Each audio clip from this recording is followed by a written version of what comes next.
Ne daj se, Ines.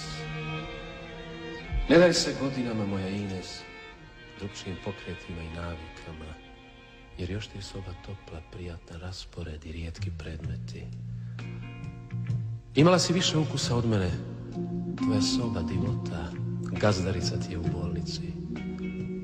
Oduvijek si se razlikovala po boji papira svojih pisama, po poklonima, pratila me drugog jutra oko 9 do stanice i ruši se zeleni autobus tjeran jesenjim vjetrom kao list niz jednu beogradsku padinu. U večernjem sam odijelu i opkoljen pogledima. Ne daj se, mladosti moja, ne daj se, Ines. Dugo je pripremano naše poznanstvo i onda slučajno, uz vruću rakiju i sa svega nekoliko rečenica, loše prikrivena želja. To je način gospođe, a obrazi seljanke, prostakušo i plemkinjo moja. Pa tvoje grudi, krevet i moja soba obješena u zraku kao narančasta svjetiljka nad zelenim i modrim vodama Zagreba. Proletarskih brigada kod Grković. Knjige i ploče na istim policama, pokisla ulica od prozora dalje i šum predvečernjih tramvaja. Lijepi trenuci nostalgije, ljubavi i siromaštva, upotreba zajedničke kupovnice i, molim vas, ako me ko traži.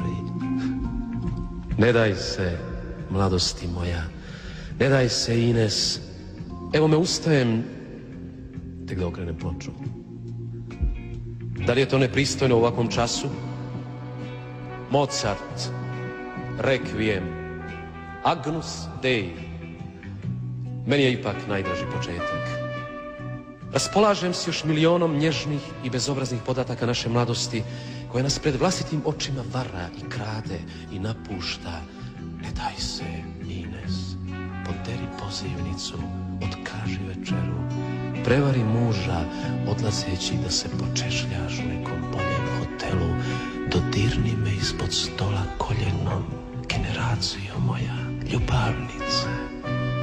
Znam da će još biti mladosti, ali ne više ovakve u prosjeku 1938. Ja neću imati s kim ostati mlad ako svi ostarite. I ta će mi mladost teško pasti. A bit će ipak da ste vi u pravu, jer sam sam na ovoj obali koju ste napustili i predali bezvoljno. A ponovo počinje kiša, kao što već kiši u listopadu na otocima. More od olova i nebo od borova. Udaljeni glasovi koji se miješaju. Glas majke, kćeri, ljubavnice, broda, brata, na brzinu pokupljeno rublje pred kišu. I nestalo je svjetla s tom bijelinom.